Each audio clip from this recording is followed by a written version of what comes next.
ਸਾਈਟੋ 23-24 ਜਾਂ ਕੋਈ ਵੀ ਫੋਮੀ ਪੱਤੇ ਦੀ ਅਗਰ ਤੁਸੀਂ ਵੈਰਾਈਟੀ ਲਗਾਈ ਹੋਈ ਹੈ ਨਾ, ਇਹ ਵੀਡੀਓ ਛੋਟੀ ਜਿਹੀ ਵੀਡੀਓ ਨੂੰ ਪੂਰਾ ਦੇਖੋਗੇ ਤੁਹਾਡੀ ਕਪਾਹ ਨਾਲ ਟਿੰਡੇ ਹੀ ਟਿੰਡੇ ਹੋ ਜਾਣਗੇ। ਔਰ ਤੁਹਾਡਾ ਖਰਚਾ ਕਿੰਨਾ ਹੋਏਗਾ? 100 ਰੁਪਏ, 200 ਰੁਪਏ ਜਾਂ 300 ਰੁਪਏ। ਸਾਈਟੋ ਵੈਰਾਈਟੀ ਦੇ ਵਿੱਚ ਮਸਲਾ ਕੀ ਹੁੰਦਾ? ਓਵਰਹਾਈਟ ਦਾ। ਸਾਨੂੰ ਕਿਵੇਂ ਪਤਾ ਚੱਲੇਗਾ ਕਿ ਓਵਰਹਾਈਟ? ਆ ਵੇਖੋ ਬਹੁਤ ਹੀ ਆਸਾਨ ਕੰਮ ਹੈ। ਐਂ ਦਾ ਟੌਪ ਹੈ, ਇਹ ਵੇਖ ਰਹੇ ਹੋ? ਇਹ ਵੇਖੋ ਇੱਕ ਫੁੱਲ ਗੁੱਡੀ ਇੱਥੇ ਵੇ, ਇੱਕ ਇੱਥੇ ਵੇ। ਮੈਂ ਇੱਥੇ ਇਹਦੇ ਵਿੱਚ ਆਪਣਾ ਹੱਥ ਵਾਲਾ ਨਾ, ਇਹ ਵੇਖੋ 4 ਉਂਗਲਾਂ ਤੇ ਵੇ। ठीक है, मतलब कि ओवर हाइट कर रही है। ज्यादा तो ज्यादा 1.5 इंच होनी चाहिए। ठीक है, तो फिर इनकी बेहतरीन ग्रोथ है, बेहतरीन टिंडे बनाएगी, मतलब स्लो स्लो चल रही है। 4 इंच मतलब बहुत तेजी ना चल रही है। हुण यह पौधा मैं तुहानूं दसाना, यह पौधा थल्ले देखो कोई टिंडा नहीं है, की है ओवर हाइट इहदी, ओवर हाइट।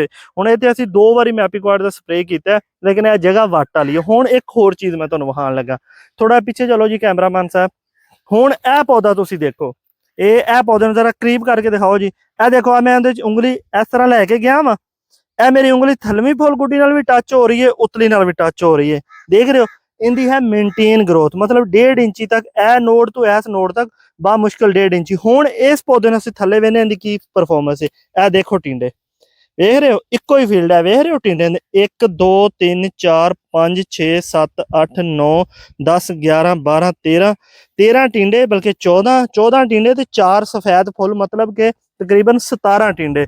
ਸਿਰਫ ਇਹਨੇ ਟਿੰਡੇ ਕਿਵੇਂ ਲੈਣੇ ਨੇ? ਹੁਣ ਇਸ ਬੂਟੇ ਦੀ ਕੋਈ ਐਕਸਟਰਾ ਆਰਡੀਨਰੀ ਕਿਸਮ ਦੀ ਮੈਨੇਜਮੈਂਟ ਨਹੀਂ ਹੋਏਗੀ, ਇਹਨੂੰ ਬੜੀ ਖਾਦ ਪਾਤੀ ਹੈ, ਪਾਣੀ ਲਾਤਾ, ਸਪਰੇ ਕਰਤੇ, ਨਹੀਂ। ਉਹਦੀ ਗਰੋਥ ਮੇਨਟੇਨ ਹੈ। ਠੀਕ ਹੈ, ਇਹ ਜਿੰਨੀਆਂ ਵੀ ਸਾਈਟ ਵਾਲੀਆਂ ਵੈਰਾਈਟੀਆਂ ਨੇ, ਇਹਨਾਂ ਦੀ ਗਰੋਥ ਦੇ ਉੱਤੇ ਤੁਸੀਂ ਜ਼ਿਆਦਾ ਤਵੱਜੋ ਦਿਓ। ਹੁਣ ਇਹ ਵਾਲੀਆਂ 3 ਲਾਈਨਾਂ ਦੇ ਉੱਤੇ ਸਾਡਾ ਮਸਲਾ, ਇੱਥੇ ਪਹਿਲੇ ਖਾਲਾ ਹੁੰਦਾ ਸੀ, ਇਹ ਜ਼ਿਆਦਾ ਇੱਥੇ ਹਾਈਟ ਕਰ ਰਹੀਆਂ ਨੇ। ਠੀਕ ਹੈ, ਉਸ ਵਜ੍ਹਾ ਤੋਂ ਫਰੂਟਿੰਗ ਕੰਮ ਹੈ। ਸਾਨੂੰ ਹਾਈਟ ਨਾਲ ਬਿਲਕੁਲ ਕੋਈ ਮਤਲਬ ਨਹੀਂ, ਸਾਨੂੰ ਫਰੂਟਿੰਗ ਚਾਹੀਦੀ ਹੈ, ਸਾਨੂੰ ਟਿੰਡੇ ਚਾਹੀਦੇ ਨੇ। ਤੇ ਇਹਦਾ ਆਸਾਨ ਹੱਲ ਹੈ ਮੈਪੀਕਵਾਡ। ਤੁਸੀਂ ਬਾਜ਼ਾਰ ਜਾਓ, ਕਿਸੇ ਵੀ ਸਪਰੇ ਸੈਂਟਰ ਤੁਹਾਨੂੰ ਮਿਲ ਜਾਏਗਾ, ਜੋ ਉਹ ਤੁਹਾਨੂੰ ਡੋਜ਼ ਦੱਸ ਦੇਣ, ਕਿਉਂਕਿ ਇਹਦੇ 2-3 ਕਿਸਮ ਦੀ ਫਾਰਮੂਲੇਸ਼ਨ ਆਉਂਦੀ ਹੈ। ਆਮ ਤੌਰ ਤੇ ਇਹਦੇ 200 ml ਦਾ ਜਿਹੜਾ ਪੈਕ ਹੈ, ਉਹ ਤੁਸੀਂ 100 ml ਦੇ ਹਿਸਾਬ ਨਾਲ ਇੱਕ ਸਪਰੇ ਕਰੋ, ਫਿਰ ਦੁਬਾਰਾ ਇਹਨੂੰ 8 ਦਿਨਾਂ ਬਾਅਦ ਚੈੱਕ ਕਰੋ। ਅਗਰ ਤੁਹਾਨੂੰ ਲੱਗ ਰਿਹਾ ਕਿ ਥੋੜੀ ਗਰੋਥ ਜ਼ਿਆਦਾ ਹੈ, 70-80 ml ਦੁਬਾਰਾ ਸਪਰੇ ਕਰੋ, इंशाल्लाह ਤੁਹਾਡਾ ਮਸਲਾ ਹੱਲ। ਤੇ ਕੋਈ ਵੀ ਭਾਈ ਅਗਰ ਵਿਜ਼ਿਟ ਕਰਨਾ ਚਾਹਵੇ ਬਹਾਵਲਪੁਰ ਨੀਅਰ DH ਆ ਕੇ ਸਾਡਾ ਫੀਲਡ ਵਿਜ਼ਿਟ ਕਰੇ। ਸਾਈਟੋ ਵੈਰਾਈਟੀ ਫੋਮੀ ਪੱਤਿਆਂ ਲਈ ਇਹੋ ਸਾਈਟੋ 23 24 25 ਮਾਸ਼ਾਅੱਲਾ ਤੁਹਾਨੂੰ ਜ਼ਬਰਦਸਤ ਕਿਸਮ ਦੀ ਸੋਹਣੀ ਫਰੂਟਿੰਗ ਨਜ਼ਰ ਆਏਗੀ।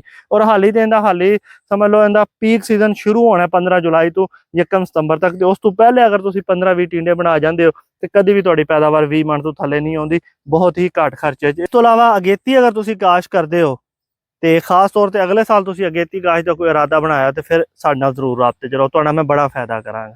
ਕਿਵੇਂ ਕਰਾਂਗਾ ਅਗਲੀ ਵੀਡੀਓ ਵਿੱਚ ਦੱਸਾਂਗਾ। ਅੱਲਾ ਹਾਫਿਜ਼।